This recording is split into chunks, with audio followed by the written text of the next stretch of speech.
피청구인이 대통령의 비상계엄 선포에 가담하였다고 인정할 증거 또는 객관적 자료가 부족하므로 이 부분 소추 사유는 인정되지 않습니다. 주문, 이 사건 심판 청구를 기각한다.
예, 8인체에서 평의가 성립되었으므로 8인체에서 선고를 하겠습니다.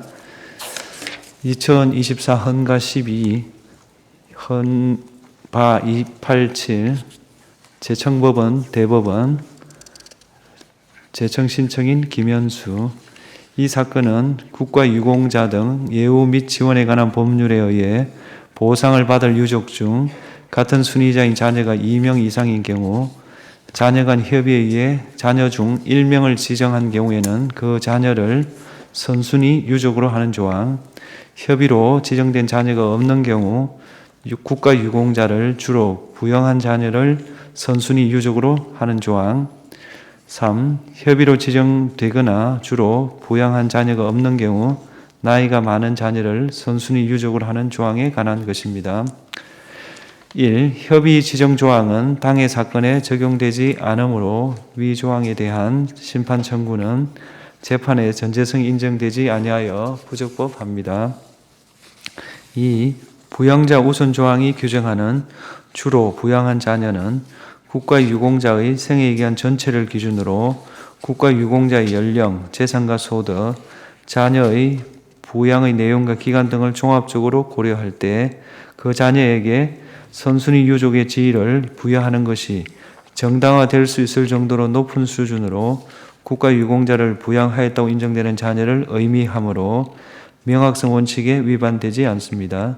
이 조항의 목적과 의미에 비추어 볼 때 국가유공자를 주로 부양하지는 않았지만 어느 정도 부양을 한 자녀, 국가유공자를 전혀 부양하지 않은 자녀가 본질적으로 다른 집단이라고 보기 어렵고 부모와 자녀 사이의 부양 의무를 고려하면 이 조항이 다른 자녀보다 국가유공자를 조금 더 부양하였지만 주로 부양의 요건을 충족하지는 않은 자녀에게 선순위 유족의 지위를 부여하지 않는 데에는 합리적 이유가 있으므로 이 조항은 평등 원칙에 위반되지 않습니다. 3. 연장자 우선 조항은 개별적 경제 사정은 전혀 고려하지 않고 나이 많음을 선순위 수급권자 선정의 최종 기준으로 삼고 있습니다. 국가의 재정상 한계로 인하여 각종 보상의 총액이 일정액으로 제한될 수밖에 없다고 하더라도 그 범위 내에서 생활보호의 필요성이 보다 큰 자녀에게 보상을 지급한다면 국가유공자법의 입법 취지를 살리면서도 국가의 과도한 재정 부담을 피할 수 있을 것입니다. 국가유공자 자녀의 생활 수준과 경제적 능력은 재산과 소득을 고려해 등급으로 환산될 수 있고 이러한 등급에 따라 국가유공자법상 보상을 지급하는 것에 절차상 큰 어려움이 있다고 할 수 없습니다. 연장자 우선 조항은 국가유공자법의 각종 보상이 가지는 사회보장적 성격에 부합하지 아니하고 나이가 많다는 우연한 사정을 기준으로 보상의 지급 순위를 정하는 것에 합리적 이유가 있다고 볼 수 없으므로 평등 원칙에 위반됩니다. 다만 연장자 우선 조항에 대하여 단순 위헌 결정을 할 경우 국가유공자법상 각종 보상의 수급자를 정함에 있어서 법적 공백 상태가 발생할 수 있습니다. 또한 연장자 우선 조항의 위헌적 상태를 어떻게 제거할 건지에 관한 입법자에게 재량이 부여되어 있습니다. 따라서 연장자 우선 조항에 대하여 헌법 불합치 결정을 선고하되 2026년 12월 31일을 시한으로 입법자의 개선 입법이 이루어질 때까지 잠정 적용하도록 합니다. 주문, 국가유공자 등 예우 및 지원에 관한 법률 13조 2항 3호 전문 전단 중 자녀 중 나이가 많은 사람을 선순위자로 정하는 부분은 헌법에 합치되지 아니한다. 위 법률 조항은 2026년 12월 31일을 시한으로 개정될 때까지 계속 적용된다. 2. 국가유공자 등 예우 및 지원에 관한 법률 13조 2항 2호 중 자녀 중 국가유공자를 주로 부양한 사람을 선순위로 정하는 부분은 헌법에 위반되지 아니한다. 3. 국가유공자 등 예우 및 지원에 관한 법률 13조 2항 1호 중 자녀가 해외에 의하여 자녀 중 1인을 선순위자로 정하는 부분에 대한 심판 청구를 각하한다. 2024 헌나유 청구인 국회, 피청구인 법무부 장관. 이 사건은 피청구인이 직무집행에 있어 헌법이나 법률을 위반했는지 여부, 파면 결정을 선고할 것인지 여부에 관한 것입니다. 먼저 적법 요건에 관하여 보겠습니다. 이 사건 소추 의결서에는 서울 동부구치소 내 구검시설 마련 지시, 삼청동 안가회동, 국회의 자료 제출 요구 거부 관련 각 소추 사유에 대해 다른 사실과 구분할 수 있을 정도의 구체적 사정이 기재되어 있으므로 이 부분 소추 사유가 특정되지 않았다고 볼 수 없습니다. 국회법상 탄핵소추 사유에 대한 조사는 국회의 재량으로 규정되어 있고 탄핵소추의 경우에는 국회에서 질의와 토론 없이 표결할 수 있도록 규정된 것으로 해석할 수 있습니다. 국회의 탄핵소추안 의결 과정에서 필요한 법정 절차가 준수되었고 피소추자의 헌법 내지 법률 위반 행위가 일정 수준 이상 소명된 이상 탄핵소추권이 남용되었다고 할 수 없습니다. 따라서 이 사건 심판 청구는 적법합니다. 다음으로 본안에 관하여 소추 사실별로 차례로 보겠습니다. 첫째로 피청구인이 대통령의 내란죄에 가담한 행위에 관하여 보겠습니다. 이 사건 기록상 피청구인이 대통령의 비상계엄 선포 결의를 강화하거나 그 실행을 용이하게 함으로써 비상계엄 선포에 가담하였다거나 국회의원 등을 불법 구금하기 위하여 서울 동부구치소 내에 구금시설을 마련하도록 지시함으로써 비상계엄 선포행위의 중요한 실행행위를 분담하였다고 인정할 증거 또는 객관적 자료가 없습니다. 서울 삼청동 소재 대통령 안전가옥에서의 해동 부분 역시 비상계엄이 해제된 이후에 이러한 해동이 있었다는 사정만으로 피청구인이 내란 행위에 따른 법적 후속 조치를 논의하고 대응 방안을 모색함으로써 내란 행위에 관여했다고 인정할 수 없습니다. 따라서 피청구인이 대통령의 비상계엄 선포에 가담하였다고 인정할 증거 또는 객관적 자료가 부족하므로 이 부분 소추 사유는 인정되지 않습니다. 국회의 자료 제출 요구에 대한 거부 행위가 위법한지 보겠습니다. 1. 장시호 서울구치소 출정 기록 자료 제출 거부 부분에 관하여 보겠습니다. 피청구인이 국회로부터 제출을 요구받은 자료들은 그 제출 요구의 목적과 관련이 있는 자료로 보이고 수용자의 조사나 출정에 관련한 사항으로서 개인의 사생활에 관한 사항이라고 보기 어렵습니다. 국회에서의 증언 및 감정에 관한 법률 2조에 의하면 자료 제출 요구받은 자는 다른 법률 이유로 제출을 거부할 수 없으므로 공공기관의 정보 공개에 관한 법률 조항을 자료 제출 거부의 정당한 사유로 보기 어렵습니다. 따라서 피청구인이 이 부분 자료 제출 거부는 국회 정언감정법 4조 1항 12조 1항을 위반한 것입니다. 2. 대전지방검찰청의 10년간 특수활동비 사용 내역 관련 자료 제출 거부 부분에 관하여 보겠습니다. 이 부분과 관련한 국회 법제사법위원회의 자료 제출 요구는 제출 요구일인 2024년 9월 27일로부터 3일 전인 2024년 9월 24일 법무부에 송달되었으므로 서류 제출 요구가 늦어도 제출 요구일 7일 전에 송달되어야 한다는 국회 증언감정법이 정한 절차를 준수하지 못하였습니다. 그렇다면 부적법한 제출 요구에 대하여 거부한 피청구인의 행위가 국회 증언감정법에 위반된다고 볼 수 없습니다. 3. 국회의 자료 제출 요구의 내재적 한계 분석 문건의 작성 및 배포 부분에 관하여 보겠습니다.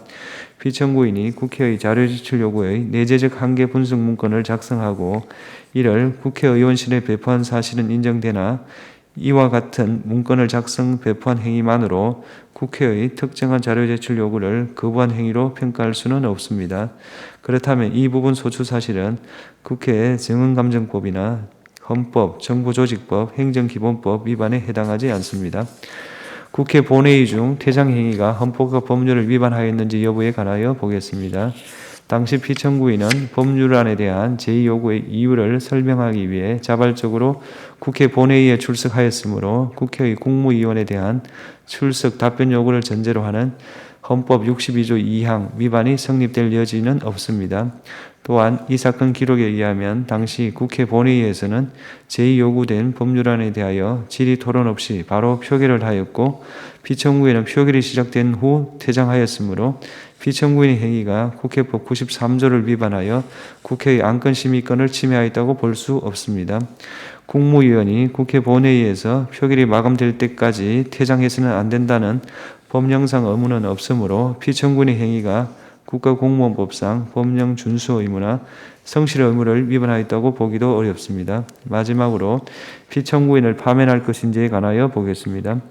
피청구인은 장시호 서울구치소 출정 기록 관련 국회의 자료 제출 요구에 정당한 이유 없이 불응함으로써 국회 증언감정법을 위반하였습니다.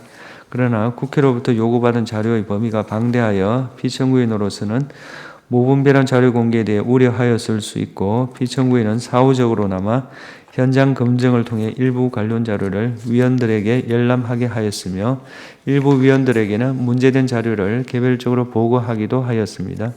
이러한 사정을 종합하면 피청구인이 법 질서를 무시하거나 이에 역행하고자 하는 적극적 의도로 법률을 위반하였다고 보기는 어렵습니다. 따라서 피청구인의 파면을 정당화하는 사유가 존재한다고 볼 수 없습니다. 주문을 선고하겠습니다. 탄핵 사건이므로 선고 시각을 확인하겠습니다. 지금 시각은 오후 2시 11분입니다. 주문, 이 사건 심판 청구를 기각한다. 2024헌라 국회의원과 국회의장 간의 권한쟁의. 이 사건은 피청구인이 2024년 12월 27일 국회 본회의에 상정된 국무총리 탄핵소추안을 가결, 선포한 행위, 소추의결서 등본을 대통령 권한대행 국무총리 한덕수에게 송달한 행위가 청구인들의 권한을 침해하여 무효인지 여부에 관한 것입니다. 먼저 주문을 선고하고 법정 의견의 요지는 김영도 재판관께서 재판관 2인의 반대 의견의 요지는 정영식 재판관께서 설명하시겠습니다. 주문, 이 사건 심판 청구를 모두 각하한다. 법정 의견의 요지를 말씀드리겠습니다. 먼저 이 사건 가결 선포 행위로 국회의원인 청구인들의 이 사건 탄핵 소추안에 대한 심의 표결권이 침해될 가능성이 인정되는지 여부를 살펴보겠습니다. 청구인들은 이 사건 가결 선포 행위가 이 사건 탄핵 소추안에 법제사법위원회 회부 없이 이루어졌다는 점을 문제로 삼고 있습니다. 그러나 국회법은 탄핵 소추안을 법제사법위원회에 회부 조사할지 여부를 국회의 재량으로 규정하고 있습니다. 청구인들의 이 사건 탄핵 소추안에 관한 심의 표결권이 법제사법위원회 회부 절차를 거칠 것을 당연히 전제로 하고 있다고 볼 수는 없습니다. 청구인들은 피청구인이 헌법 65조 2항 본문의 일반 의결 정족수를 적용함으로 인해 부결표 행사의 가치가 희석되었다는 등의 주장도 하고 있습니다. 하지만 이는 일반 의결 정족수에 따라 이루어진 국회의 탄핵 심판 청구가 부적법하다는 취지에 불과할 뿐이고 이 사건 탄핵 소추안에 대한 심의 표결권 침해 가능성을 인정할 근거가 될 수는 없습니다. 또한 헌법과 국회법은 개별 국회의원이 원하는 특정 의결 정족수를 기준으로 심의 표결권을 행사할 기회를 보장한다는 규정을 두고 있지 않습니다. 개별 국회의원의 의사가 반드시 국회의 최종 의사로 귀결되어야 한다고 볼 수도 없습니다. 청구인들은 피청구인이 권한 없이 일반 의결 정족수를 임의로 적용하였다는 점도 다투고 있습니다. 그러나 국회법은 국회의장에게 국회의 의사 진행에 관한 폭넓은 권한을 부여하고 있습니다. 대통령 권한대행 국무총리에 대한 탄핵 소추 의결 정족수에 관한 확립된 해석이 없는 상황에서 피청구인이 일정한 의견 수렴을 거쳐 일반 의결 정족수를 적용한 것을 두고 헌법이나 법률을 명백히 위반한 흠이 있다거나 그로 인하여 청구인들의 심의 표결권이 침해될 가능성이 있다고 단정하기 어렵습니다. 게다가 청구인들 대부분은 표결 과정에 자유롭게 참여할 기회가 보장되었음에도 불구하고 이를 스스로 거부하였습니다. 따라서 이 사건 가결 선포 행위로 청구인들의 이 사건 탄핵 소추안에 대한 심의 표결권이 침해될 가능성이 인정된다고 볼 수 없습니다. 다음으로 이 사건 송달 행위로 청구인들의 심의 표결권이 침해될 가능성이 있는지 여부를 살펴보겠습니다. 이 사건 송달 행위는 국회에서 이 사건 탄핵 소추안에 대한 심의 표결을 통하여 본회의 의결이 이미 종료된 후 피소추자를 상대로 이루어진 것입니다. 따라서 이로 인하여 청구인들의 심의 표결권이 침해될 가능성이 있다고 볼 수 없습니다. 결국 이 사건 가결 선포 행위 및 이 사건 송달 행위에 관하여 청구인들의 심의 표결권이 침해될 가능성은 인정되지 않기 때문에 이 사건 심판 청구는 모두 부적법합니다. 이상입니다. 재판관 정영식 재판관 조한청의 반대 의견의 요지를 말씀드리겠습니다. 우리는 법정 의견과 달리 피청구인의 이 사건 가결 선포 행위는 청구인들의 이 사건 탄핵 소추안에 대한 심의 표결권을 침해하였다고 생각합니다. 그 이유는 다음과 같습니다. 의결 정족수는 의회 민주주의의 기본 원리인 다수결의 원리를 적용하기 위한 기초이자 국회의원의 헌법상 권한인 심의 표결권 행사를 실현하기 위한 전제로서 중요한 의미를 지닙니다. 의결 정족수의 헌법적 의미와 중요성을 감안할 때 헌법과 법률의 의결 정족수가 명확하게 규정되어 있지 않고 국회의 표결 과정에서 어떠한 기준에 따라야 할지 극심한 혼란이 초래되는 특수한 상황이라면 표결에 참석하는 국회의원들에게 이에 관한 의견 제출 및 토론 기회를 충분히 보장할 필요가 있습니다. 만약 이러한 특수한 상황에서 국회의원들의 자유로운 의견 제출과 논의 과정 없이 국회의장이 일방적으로 의결 정족수를 결정하였다고 평가된다면 이는 국회의원에게 부여된 심의 표결권의 근간을 훼손하는 결과로 이어질 수 있습니다. 이 사건 탄핵 소추안은 헌정사상 전례가 없는 대통령의 권한을 대행하는 국무총리를 탄핵 소추의 대상으로 삼은 것으로 그 가결 여부를 좌우하는 핵심 쟁점은 결국 의결 정족수였음에도 헌법과 국회법에는 그에 관련하여 별도의 명확한 규정이 마련되어 있지 않았습니다. 헌법재판소의 관련 해석조차 없는 상황에서 국회의원들 사이에서도 의견이 일치하지 않았고 대통령의 권한을 대행하는 국무총리에 대한 탄핵소추 의결은 국가적, 사회적 파급력이 매우 큰 사안이었습니다. 따라서 국회의장이자 본회의 주재자인 피청구인에게는 의결 정족수와 관련하여 국회의원들에게 충분한 의견 제출 및 질의와 토론의 기회 등을 보장하고 이를 통해 갈등과 분쟁을 최소화할 방법을 모색해야 할 헌법상 책무가 있었습니다. 그러나 피청구인은 이 사건 탄핵 소추안을 국회 본회의 안건으로 상정하면서 그 자리에서 비로소 헌법 제65조 제2항 본문의 일반 의결 정족수를 적용한다는 것을 일방적으로 공지하였습니다. 표결에 앞서 국회의원들의 의결 정족수에 관한 의견 수렴이나 토론 등의 절차를 따로 거치지 않았고 청구인들의 항의가 있었음에도 곧바로 표결 절차를 강행하였습니다. 그로 인해 청구인들은 이 사건 탄핵 소추안에 대한 표결 현장에서 의결 정족수 적용과 관련한 의견을 제출하거나 질의 및 토론 등의 기회를 갖지 못하였고, 청구인들 대부분이 퇴장한 상황에서 이 사건 가결 선포 행위가 이루어졌습니다.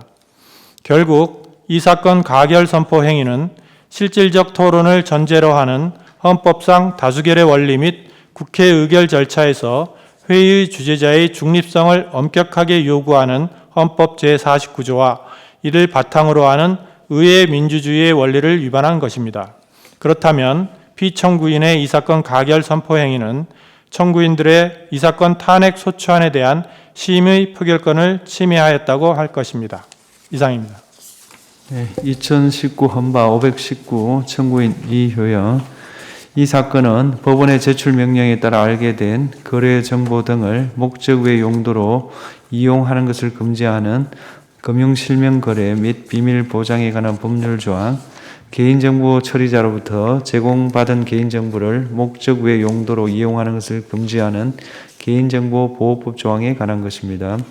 금융실명법 조항은 당해 소송 사건의 법적 분쟁을 해결하고자 하는 목적 외의 모든 용도로 이용하는 것을 금지한다고 해석되고, 개인정보보호법 조항은 개인정보를 제공받을 당시 예정되어 있었던 목적 외의 모든 용도로 이용하는 것을 금지한다고 해석되므로 위 조항들은 명확성 원칙에 위반되지 않습니다. 위 조항들은 거래정보 등의 비밀을 보장하고 개인정보를 보호하기 위한 불가피한 조치로 보이고, 그로 인하여 일반적 행동 자유권이 제한되는 정도가 크다고 보기 어려우므로 위 조항들은 과잉금지 원칙에 위반되지 않습니다. 주문. 금융실명거래 비밀 보장에 관한 법률 4조 4항 본문 중 1항 1호의 법원의 제출 명령에 따라 거래 정보 등을 알게 된 자는 그 알게 된 거래 정보 등을 그 목적 외의 용도로 이용해서는 안 된다 부분 및 개인정보보호법 19조 중 제공받은 목적 외의 용도로 이용에 관한 부분은 모두 헌법에 위반되지 아니한다. 2020 헌바 363호, 2020 헌가 20, 2021 헌바 163. 이 사건은 도시개발법에 따른 도시개발사업 등에 대하여는 개발사업의 결과로 증가된 가구에 대해서만 학교용지 부담금을 부과하면서 주택법에 따른 주택건설사업에 대해서는 전체 가구 수에 대하여 학교용지 부담금을 부과하는 구 학교용지 확보 등에 관한 특례법 조항에 관한 것입니다. 먼저 주문을 선고하고 법정 의견의 요지는 이미선 재판관께서, 재판관 2인의 반대 의견의 요지는 김영두 재판관께서 설명을 하겠습니다. 주문. 2020년 5월 19일 개정되기 전에 학교 용지 확보 등에 관한 특례법 5조 1항 단서는 헌법에 위반되지 아니한다. 법정 의견의 요지를 말씀드리겠습니다. 심판대상 조항은 도시개발법상 도시개발사업, 도시정비법상 재개발사업과 재건축사업 등에 대해서는 사업 시행 결과 가구수가 증가하지 않는 개발사업분에 대해서 학교용지 부담금을 부과하지 않는데, 이들 개발사업은 그 실질이 기존 주택의 재건축에 해당합니다. 그리고 기존 세대가 사업을 주도하며 기존 세대의 대부분이 조합원의 지위에서 분양을 받아 그대로 거주할 가능성이 높습니다.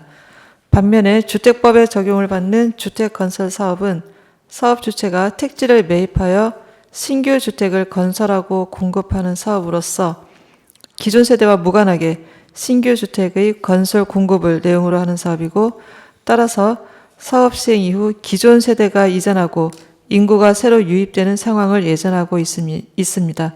이러한 점에서 도시개발법상 도시개발사업 등과 뚜렷이 구분됩니다. 이처럼 기존 세대가 잔류하지 아니하고 인구가 새로 유입되면서 세대가 교체되어 그 구성원에 변동이 생기는 상황이라면 가구수 자체의 변동이 없더라도 취약 수요가 증가하여 학교 시설을 확보할 필요성이 유발된다고 볼 수 있습니다. 입법자가 이와 같은 주택법상 주택건설 사업의 실질을 고려하여 주택법의 경우 가구수의 증감과 관계없이 신축된 공동주택 전체 가구수를 기준으로 학교 용지 부담금을 부과하도록 정한 것은 합리적인 이유가 있다고 볼 수 있습니다.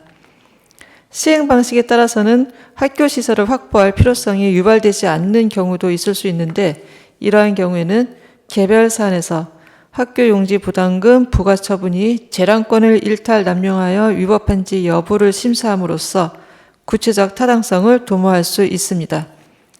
그렇다면 입법자가 주택법에 따른 주택건설 사업의 특성을 고려하여 개발사업 결과로 지어지는 전체 가구 수에 대하여 학교 용지 부담금을 부과하였다고 하여 이것이 입법자의 합리적인 재량의 범위를 벗어났다고 볼 수는 없습니다. 이상입니다. 재판관 김영두, 정영식의 반대 의견 요지를 말씀드리겠습니다. 개발사업 시행자에게 학교 용지 부담금을 부과하는 것은 개발사업에 따른 인구 유입과 취학 수요의 증가로 학교 시설 확보의 필요성을 유발하기 때문입니다. 따라서 그 부담의 정도는 개발사업의 목적이나 절차에 관계없이 개발사업의 결과로 공급되는 증가된 신규 주택의 수와 그에 따른 추가적 학교 시설 확보의 필요성에 비례하여 결정되어야 합니다. 개발 사업에 따른 추가적인 교육 기반 시설의 확충이라는 학교 용지 부담금의 부과 필요성이라는 측면에서 도시개발법의 도시개발사업 등과 주택법상 주택건설 사업은 다르지 않습니다.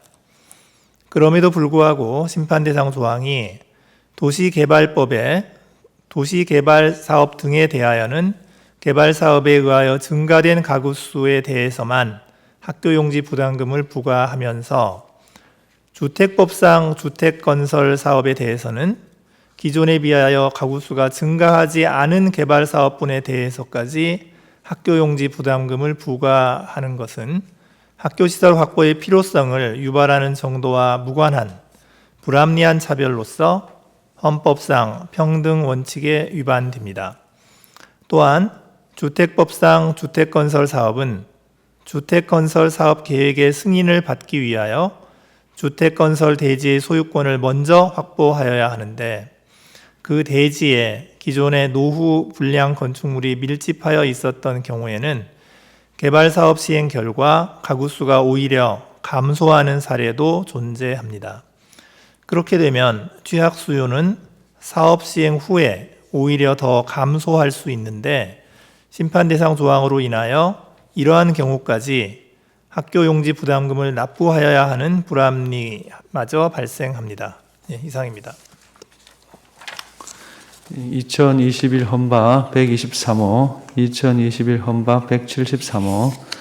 이 사건은 사기 등 행위를 저지른 지방 공무원에 대한 징계 의결 요구 시 취득하거나 제공한 금전 또는 재산상 이득의 5배 내에서 징계 부과금 부과 의결을 요구하도록 한 지방공무원법 조항, 지방공무원 징계 및 소청 규정 조항, 지방공무원 징계규칙 조항에 관한 것입니다.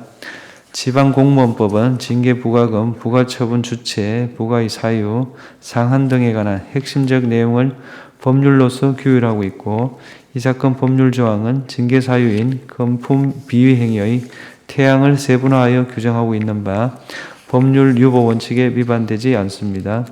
이 사건 법률 조항은 지방공무원의 금품 비위를 근절하여 공직에 대한 국민의 신뢰를 회복하기 위한 것으로 징계 부과금 상한 내에서 여러 가지 사정들을 종합하여 적정한 수준으로 징계 부과금 부과 액수를 양정하고 사후적인 감면 등을 할 수 있는 점을 고려하면 과잉금지 원칙에 위반하여 지방공무원의 재산권을 침해하지 않습니다.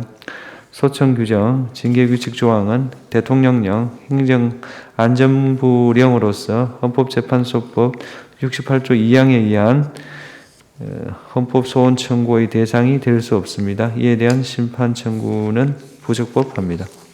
주문, 지방공무원법 69조 2 제1항 중 제1호, 제2호 가운데 사개의 행위로 취득하거나 제공한 금전 또는 재산상 이득의 5배 내에 관한 부분은 헌법에 위반되지 아니한다.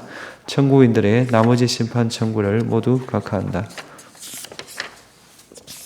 2021 헌바 278, 366, 2023 헌바 272, 335, 2024 헌바 52, 357, 358, 소송 촉진 등에 관한 특례법 3조 등 위헌 소원.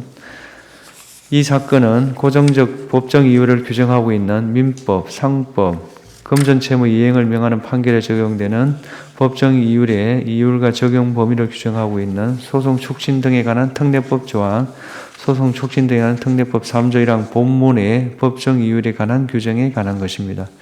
먼저 주문을 선고하고 법정 의견의 요지는 이미선 재판관께서 재판관 김형두의 일부 반대 의견의 요지는 김형두 재판관께서 설명하겠습니다. 주문 1. 민법 379조, 상법 54조, 소송 촉진 등에 관한 특례법 3조 1항 본문, 소송 촉진 등에 관한 특례법 3조 2항은 모두 헌법에 위반되지 아니한다. 2. 청구인들의 나머지 심판 청구를 각하한다. 법정 의견의 요지를 말씀드리겠습니다. 우선 소송 촉진 등에 관한 특례법 제3조 제1항 본문의 법정 이율에 관한 규정에 대한 심판 청구 부분은 헌법재판소법 제68조 제2항에 의한 헌법소원 심판의 대상이 될 수 없는 대통령령을 대상으로 한 것이어서 부적법합니다. 다음으로 법정 이유를 고정적으로 정하고 있는 민법 제379조와 상법 제54조가 과잉금지 원칙에 반하여 청구인들의 재산권을 침해하는지 여부를 살펴보겠습니다. 헌법재판소는 2017년 5월 25일 2015 헌바 421 결정에서 민법 제379조는 이율에 관한 표준 규범을 정립한다는 입법 목적을 달성하기 위해 법률로 연 5%의 고정적 법정 이율을 정하여 법적 안정성을 추구하고 있으므로 과잉금지 원칙에 반하여 채무자의 재산권을 침해하지 않는다고 판단한 바 있습니다. 선례의 판단을 변경할 사정이 없으므로 민법 379조가 과잉금지 원칙에 위배되어 채무자의 재산권을 침해한다고 볼 수 없습니다. 민법 제379조보다 다소 높게 법정 이율을 정하고 있는 상법 제54조의 경우도 법정 이율의 필요성과 입법 취지의 측면에서는 기본적으로 민법 제379조와 같은 규정이라고 볼 수 있습니다.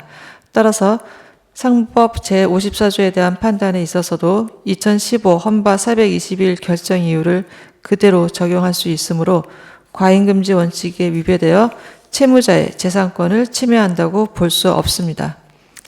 다음으로 민사소송이 제기된 채무자에게 대통령으로 정하는 높은 이율의 지연손해금 채무를 부담하게 하는 소송 촉진 등에 관한 특례법, 이와 소송 촉진법이라 하겠습니다.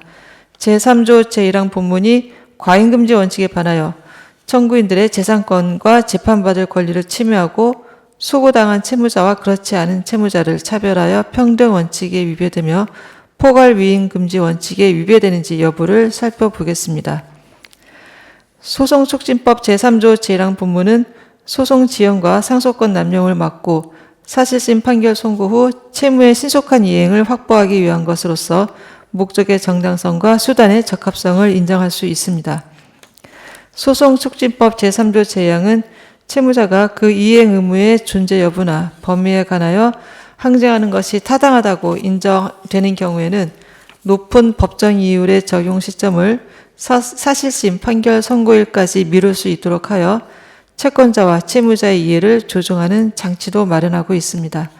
따라서 소송촉진법 제3조 제1항 본문이 과잉금지 원칙에 위배되어 채무자의 재산권과 재판받을 권리를 침해한다고 볼 수 없고 평등 원칙에 위배된다고 볼 수도 없습니다. 또한 소송촉진법 제3조 제1항 본문에 따라 정해질 이율의 상한이 연 40%로 명확하게 정해져 있고 구체적 이율은 은행법에 따른 은행이 적용하는 연체금리 등 경제 여건을 고려하여 정하도록 하고 있으므로 그 대강의 범위를 예측할 수 있습니다. 따라서 소송촉진법 제3조 제1항 본문이 포괄위임금지 원칙에 위배된다고 볼 수 없습니다. 마지막으로 소송촉진법 제3조 제2항이 명확성 원칙에 위배되는지 여부를 보겠습니다. 대법원은 일찍이 채무자가 그 이행 의무의 존부나 범위에 관하여 항쟁함이 상당하다고 인정되는 때란 이행 의무의 존부나 범위에 관하여 항쟁하는 채무자의 주장에 상당한 근거가 있는 때를 의미하고 그 상당한 범위란 채무자가 항쟁하면 상당한 기간의 범위를 의미하므로 채무자가 당해 사건의 사실심에서 항쟁할 수 있는 기간은 당해 사건의 사실심 판결 선고 시까지로 보아야 한다고 해석하여 그 의미를 명확히 하였고 이러한 해석은 현재까지 유지되고 있습니다. 개별 사안에서 어느 시점부터 소송촉진법 제3조 제1항 본문의 법정 이유를 적용할 것인지는 해당 사안에서의 구체적 사정들을 종합하여 결정하여야 하는 문제로서 위와 같은 대법원의 해석 기준에 따라 사안별로 합리적인 해석이 가능합니다. 따라서 소송촉진법 제3조 제2항이 명확성 원칙에 위배된다고 볼 수 없습니다. 이상입니다. 재판관 김영두의 민법 및 상법 조항에 대한 반대 의견의 요지를 말씀드리겠습니다. 저는 법정이율 고정제를 채택하고 있는 민법 379조와 상법 54조가 과잉금지 원칙에 반하여 청구인들의 재산권을 침해한다고 생각하며 그 이유는 다음과 같습니다. 이 자율은 개인과 기업의 경제활동에 직접적, 간접적으로 큰 영향을 미치는데 법정이율과 시장이율의 격차가 지나치게 커지면 채권자와 채무자 사이의 경제적 형평성을 해치게 됩니다. 이러한 격차로 인한 부당한 결과를 최소화하고 채권자와 채무자 양측의 이익을 조화롭게 보호하기 위해서는 법정이율이 이자 채권 발생 당시의 시장이율에 근접하도록 정하는 것이 필요합니다. 법정의견은 이율에 관한 표준 규범 정립이라는 법정이율의 입법 목적을 실현하면서 법정이율 고정제와 다른 방식으로 채무자의 재산권을 덜 제한하는 수단이 명백히 존재한다고 보기 어렵다고 보았습니다. 하지만 저는 그러한 견해에 동의할 수 없습니다.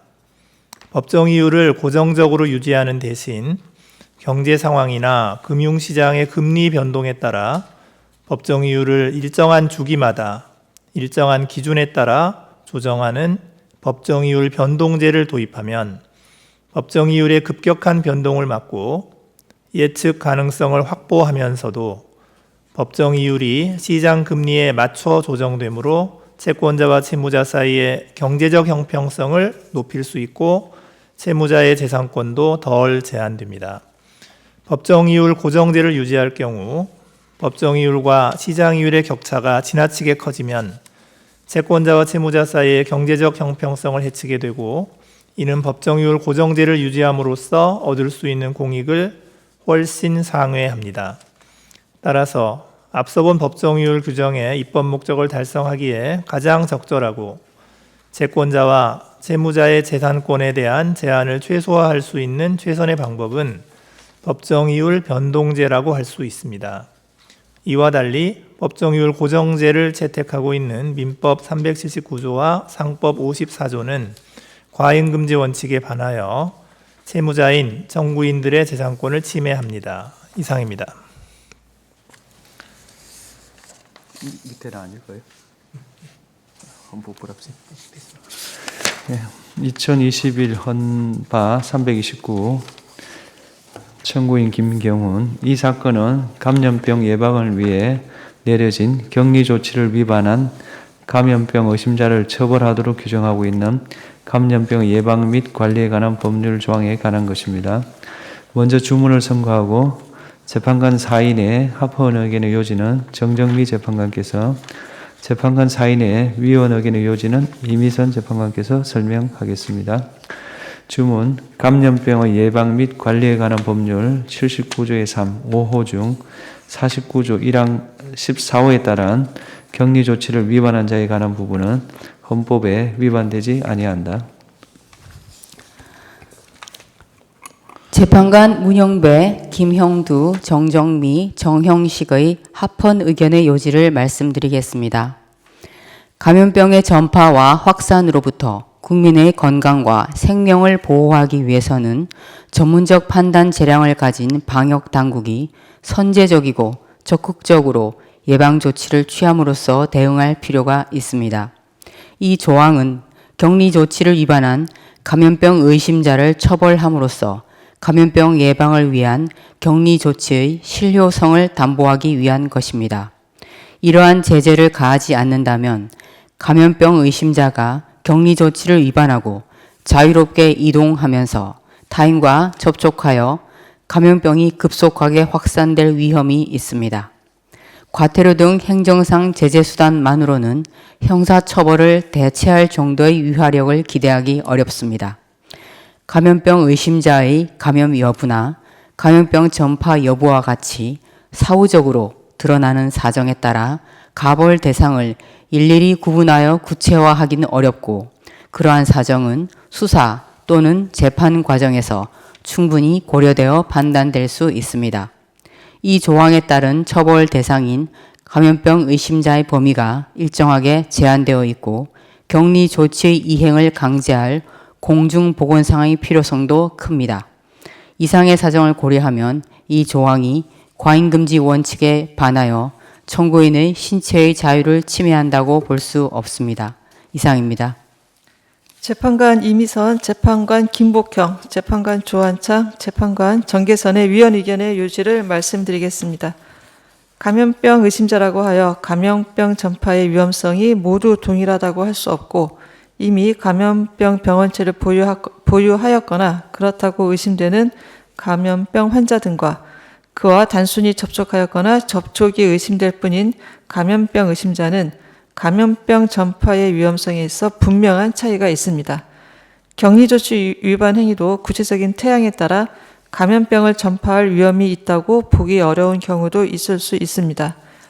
그러나 이 조항은 이를 구별하지 아니한 채 격리조치를 위반한 감염병 의심자를 일률적으로 처벌 대상으로 삼고 있는데, 감염병 전파에 구체적 위험이 있다고 인정하기 어려운 경우에까지 형사적 제재 수단을 동원하는 이 조항은 처벌의 범위를 지나치게 확대시킬 우려가 있어 과잉 규제에 해당하고 형벌의 보충성 내지 최후 수단성에 반합니다. 따라서 이 조항은 피해의 최소성 요건을 갖추지 못한 것으로 보아야 합니다. 또한 형사처벌이 개인에게 가져오는 사익 제한의 정도에 비추어 볼 때 이 조항으로 인해 제한되는 사익이 추가하는 공익에 비추어 작거나 경미하다고 할 수 없어 이 조항은 법익의 균형성도 갖추지 못하였습니다. 따라서 이 조항은 과잉금지 원칙에 반하여 청구인의 신체의 자유를 침해함으로 헌법에 위반됩니다. 이상입니다. 네, 2022 헌바 167 구 군인연금법 3조 2항 위헌소원. 이 사건은 구 군인연금법상 유족의 범위를 대통령령으로 정하는 장애 상태에 있는 19세 이상의 자녀로 정한 구 군인연금법 조항에 관한 것입니다.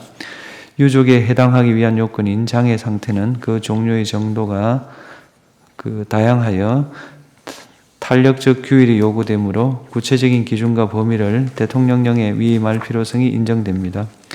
유족 급여제도의 취지, 관련 법률 조항의 내용을 종합하여 보면 이 조항은 19세 이상임에도 불구하고 장애로 인하여 19세 미만인 자녀와 동일하게 평가할 수 있을 정도로 사회적 독립성이나 독자적 생활 능력을 갖추었다고 보기 어려워 부양의 필요성이 인정되는 자녀를 유족의 범위에 포함시키는 의미라고 해석할 수 있으므로 이 조항의 위임에 따라 대통령령에 규정될 구체적인 장애 상태가 어느 정도인지 그 내용의 대강을 충분히 예측할 수 있습니다.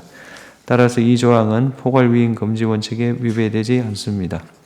주문 2019년 12월 10일 전부 개정되기 전의 구 군인연금법 3조 2항 중 대통령령으로 정하는 정도의 장애 상태에 있는 19세 이상인 자녀 부분은 헌법에 위반되지 아니한다. 2024 헌바 471호 형사소송법 232조 사망 위헌소원. 이 사건은 반의사 불벌죄에서 처벌을 원하는 의사표시를 철회하는 시한을 1심 판결 선고 전까지로 제한하고 있는 형사소송법 조항에 관한 것입니다. 먼저 주문을 선고하고 법정 의견의 요지는 정정미 재판관께서, 재판관 김형두의 반대 의견의 요지는 김형두 재판관께서 설명하겠습니다.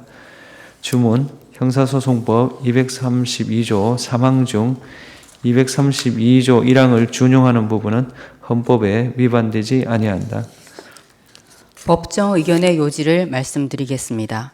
심판 대상 조항은 피고인과 피해자 사이에 자율적인 화해가 이루어질 수 있도록 어느 정도의 시간을 보장함으로써 국가형벌권의 남용을 방지하는 동시에 국가형벌권의 행사가 전적으로 피해자의 의사에 의해 좌우되는 것을 방지하는 한편 가급적 처벌을 원하는 의사표시의 철회가 제1심 판결 선고 전에 이루어질 수 있도록 유도함으로써 상소의 남용을 막고 사법자원이 효율적으로 분배될 수 있도록 합니다. 나아가 처벌을 원하는 의사표시의 철회 시한을 제1심 판결 선고 이후까지로 확대하는 경우 피해자 보호의 측면에서도 바람직하지 않습니다. 따라서 심판 대상 조항이 항소심 단계에서 처벌을 원하는 의사표시가 철회된 사건의 피고인을 제1심 단계에서 처벌을 원하는 의사표시가 철회된 사건의 피고인과 차별하는 데에는 합리적인 이유가 있으므로 심판 대상 조항은 평등 원칙에 위배되지 않습니다. 이상입니다. 재판관 김영두의 반대 의견의 요지를 말씀드리겠습니다. 반의사 불벌죄에서 처벌을 원하지 않는다는 의사표시는 소극적 소송 조건입니다.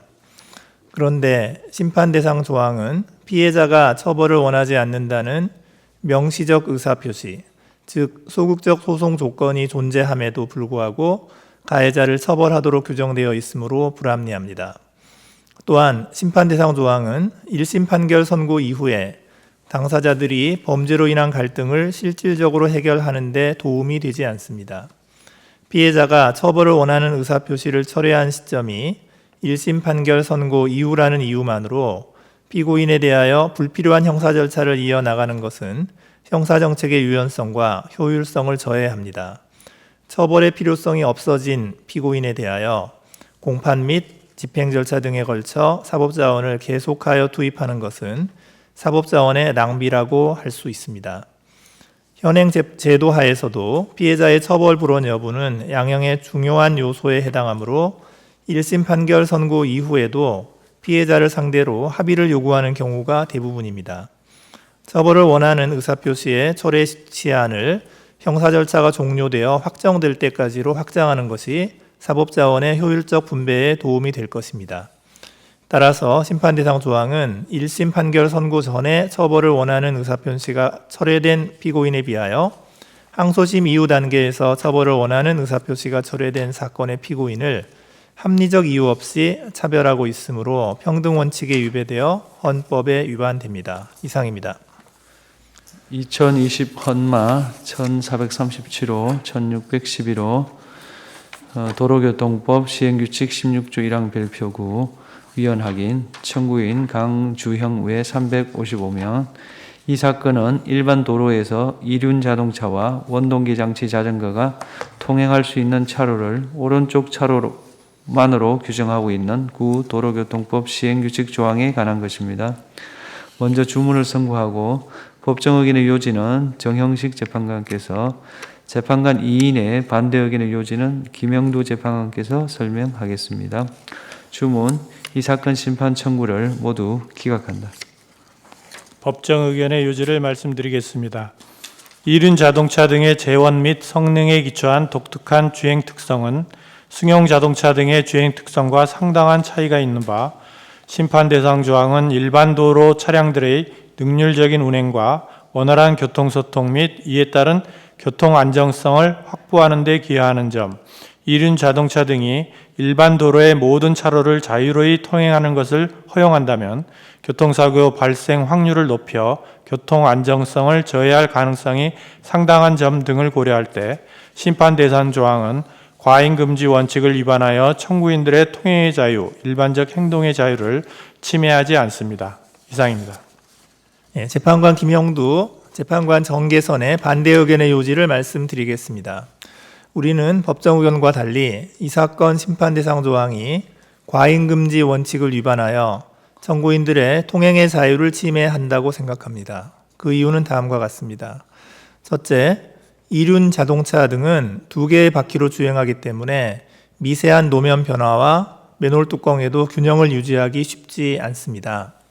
도로의 가장 오른쪽 차로의 경우에는 대형 차량이 운행하고 맨홀 뚜껑이 위치하거나 도로 표면이 균일하지 않은 경우가 비교적 자주 있습니다. 따라서 이륜 자동차 등 운전자가 운전하는데 많은 어려움을 겪을 수 있습니다. 둘째, 좌회전이나 유턴을 하고자 하는 이륜 자동차는 신호등 앞에서 도로 맨 우측 차로에서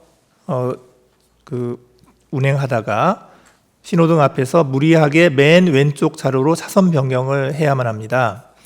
이는 차량 사이의 충돌 가능성을 높여서 교통사고 발생률을 오히려 증가시키는 원인이 될 수 있습니다. 셋째, 주요 외국의 입법례를 살펴보아도 이륜 자동차 등이 통행할 수 있는 차로를 제한하는 경우를 찾아보기 어렵습니다. 우리나라의 교통 현실이나 교통 질서에 대한 국민의 의식 수준 등이 외국에 비하여 뒤떨어진다고 보기 어렵습니다. 이상의 사정을 종합하면 이륜 자동차에 대한 차로 제한을 폐지하고 차량들이 자율에 따라 운행하도록 맡기는 것이 원활한 교통소통 및 교통안전성 확보에 도움이 될 수 있습니다. 따라서 심판 대상 조항은 과잉금지 원칙을 위반하여 정부인들의 통행의 자유를 침해합니다. 이상입니다. 네, 2021 헌마 833호 청구인 이무인. 이 사건은 피청구인이 행정심판 절차에서 청구인에게 한 국선 대리인 선임 신청 기각 결정에 관한 것입니다. 청구인은 국선 대리인 선임 신청 기각 결정에 관한 사항을 재결에 관한 불복 절차인 행정소송에서 재결 관련 위법 사유로 다툴 수 있을 뿐이고 이를 독립하여 헌법소원의 대상으로 삼을 수 없으므로 이 사건 심판 청구는 부적법합니다. 주문, 이 사건 심판 청구를 각하한다. 2021 헌마 1362호 고용보험법 시행령 94조 위헌 확인. 청구인 박우건. 이 사건은 육아휴직 급여 신청 기간의 연장 사유에 관한 고용보험법 시행령 조항, 육아휴직 급여 25%를 육아휴직 종료 후 당해 사업장에 복직하여 6개월 이상 근무하는 경우에 일시금으로 사후 지급토록 규정한 구고용보험법 시행령 조항에 관한 것입니다. 먼저 주문을 선고하고 신청기간 연장 사유 조항에 관한 법정 의견의 요지는 정영식 재판관께서, 재판관 사인의 사후 지급금 조항에 관한 기각 의견의 요지는 정영식 재판관께서, 재판관 사인의 사후 지급금 조항에 대한 위헌 의견의 요지는 이미선 재판관께서 설명하겠습니다. 주문, 고용보험법 시행령 94조에 대한 심판 청구를 각하한다. 청구인의 나머지 심판 청구를 기각한다. 신청기간 연장 사유 조항에 대한 법정 의견의 요지를 말씀드리겠습니다. 육아휴직 실시의 일부 기간에 대하여 급여를 신청하여 지급받은 청구인에 대하여는 신청기간 연장 사유 조항이 적용되지 않습니다. 그렇다면 신청기간 연장 사유 조항이 청구인의 법적 지위에 영향을 미친다고 볼 수 없으므로 이 부분 심판 청구는 기본권 침해 가능성이 인정되지 않아 부적법합니다. 재판관 문영배, 김영두, 정영식, 조한창의 사후 지급금 조항에 대한 기각 의견의 요지를 말씀드리겠습니다. 사후 지급금 조항은 육아휴직 제도의 의의 등을 고려하여 육아휴직 급여 수급권자의 원직장 복귀 및 고용유지 여부에 따라 지급받을 수 있는 총 육아휴직 급여액을 다르게 정한 것으로 고용보험법 제70조 제4항에서 위임한 육아휴직 급여액을 구체화하였다고 볼 수 있으므로 법률 유보 원칙에 위반된다고 보기 어렵습니다. 육아휴직 종료 후 육아휴직 급여 수급권자가 원 직장에 복직을 하지 않는 것은 사업주에게 대체 인력 확보 등의 비용만을 부담하게 하는 결과를 초래할 수 있고, 이는 결과적으로 육아휴직에 대한 사업주의 소극적이고 부정적인 태도를 불러와 더 많은 근로자의 육아휴직 활용을 위축시킬 우려가 있습니다. 또한 고용보험법 시행령은 육아휴직 종료 후 정당한 사유로 원직장에서 계속 근무하지 못하는 경우에도 사후지급금을 지급받을 수 있도록 하여 육아휴직 급여 수급권자가 사후지급금 지급 여부와 관련하여 불축의 손해를 입지 않도록 하고 있습니다. 국가는 아동수당 등 각종 출산 양육 지원 정책을 두고 있는 바 육아휴직 종료 후 6개월의 기간이 육아휴직 기간 중 발생한 경제적 어려움을 보전하는 데 지나치게 긴 시간이라고 보기 어렵고 육아휴직 종료 후 원 직장과 근로관계를 6개월 이상 유지하지 아니하는 자에게 사후 지급금을 지급하지 않는 것이 그와 같은 육아휴직 급여 수급권자의 생계를 위협할 정도라고 단정하기도 어렵습니다. 따라서 사후 지급금 조항은 그 내용이 현저히 불합리하여 입법 형성권의 한계를 일탈하였다고 보기 어려우므로 청구인의 인간다운 생활을 할 권리나 재산권을 침해하였다고 볼 수 없습니다. 이상입니다. 재판관 이미선, 재판관 정정미, 재판관 김복형, 재판관 정계선의 사후 지급금 조항에 대한 인용 의견의 요지를 말씀드리겠습니다. 사후 지급금 조항의 위헌 여부 문제는 육아휴직 기간 중에 육아휴직 급여 전액을 지급하지 않고 일부를 원 직장 복귀 후에 지급한다는 점에 있으며 청구인이 처한 상황도 여기에서 비롯된 것입니다. 따라서 사후 지급금 제도가 입법 형성권의 한계를 일탈하여 청구인의 인간다운 생활을 할 권리와 재산권을 침해하는지 여부를 보겠습니다. 사후 지급금 제도는 근로자가 육아휴직 종료 후 원 직장에 복귀하는 데 실질적인 영향력을 행사한다고 보기 어렵습니다. 직장 복귀 후에 자녀를 양육하여 줄 사람이나 보육기관을 찾을 수가 없는 등의 이유로 육아휴직이 종료하더라도 원 직장에 복귀하지 못하는 경우가 상당수인데 이러한 경우에는 사후 지급금 제도가 원 직장 복귀를 유도하는 수단이 될 수 없습니다. 육아휴직 제도는 육아휴직 중인 근로자에게 생계비를 지원하여 경제적인 생활 안정을 보장함으로써 저출산 문제를 해소하고 근로자의 직장 생활 및 가정 생활의 양립을 지원하고자 하는 데에 주된 목적이 있습니다. 그런데 사후 지급금 제도는 육아휴직 급여의 소득 대체율이 충분하지 못한 상황에서 육아휴직 중에 소득 대체율을 더욱 떨어뜨려 육아휴직의 사용을 주저하게 만드는 주된 요인이 되고 나아가 출산 회피로 이어지는 한 요인이 됨으로써 육아휴직 제도의 목적에 배치되는 결과를 가져올 수 있습니다. 사후 지급금 제도는 2024년 12월 24일 개정된 고용보험법 시행령에서 폐지되었습니다. 이는 사후 지급금 제도가 고용 유지율 개선이나 육아휴직 제도의 악용을 방지하는 데 별다른 효과가 없고 오히려 근로자의 육아휴직 사용을 주저하게 하고 육아휴직 사용 중인 근로자의 생활 안정을 저해한 데 따르는 것으로 봄이 타당합니다. 따라서 사후 지급금 조항은 청구인의 인간다운 생활을 할 권리와 재산권을 침해합니다. 이상입니다. 2022 헌마 1613호 청구인 정현주. 이 사건은 아동에 대한 신체적 학대 행위를 금지하는 아동복지법 조항과 아동복지법 위반죄에 대한 기소유예 처분에 관한 것입니다. 위 조항에 대한 심판 청구는 청구기간을 준수하지 못하였으므로 부적법합니다. 이 사건 기소유예 처분이 자의적이어서 청구권의 행복추구권이나 팽등권 등을 침해한다고 할 수 없습니다. 주문. 피청구인이 2022년 9월 15일 청구인에 대하여 한 기소유예 처분에 대한 심판 청구를 기각한다. 청구인의 나머지 심판 청구를 각하한다. 2023 헌마 995호 원고 청구인 최명호. 청구인에게 공인중개사법 위반의 고의를 인정하기에 증거가 부족합니다. 주문. 이 사건 기소유예 처분을 취소한다. 2023 헌마 1053호 청구인 김영희. 청구인의 행위는 정당행위 또는 정당방해에 해당할 여지가 있습니다. 주문. 이 사건 기소유예 처분을 취소한다. 2023 헌마 1084호 청구인 이예빈. 청구인의 행위는 폭행죄의 폭행에 이르렀다고 보기 어렵고 정당방해에 해당할 여지가 있습니다. 주문. 이 사건 기소유예 처분을 취소한다. 다음부터는 사건 번호와 청구인만 일괄하여 말씀드린 다음 결정을 선고하겠습니다. 2022 헌마 352호 청구인 한성호. 2022 헌마 1242호 양시아 청구인. 2022 헌마 1416호 정효득 청구인. 2022 헌마 1681호 조윤석 청구인. 2024 헌마 37 박경혜 청구인. 2024 헌마 207호 양대우 청구인. 2024 헌마 299 고영진 청구인, 2024 헌마 615호 정남식 청구인, 2024 헌마 877 서건우 피고인 청구인, 2024 헌마 1125호 반부남 청구인.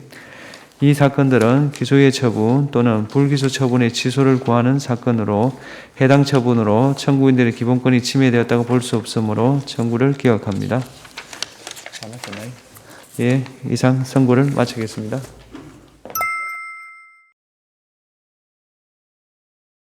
이번 소식도 유익하셨나요? 매일신문 구독하기로 더 신속하고 정확한 정보를 받아보실 수 있습니다.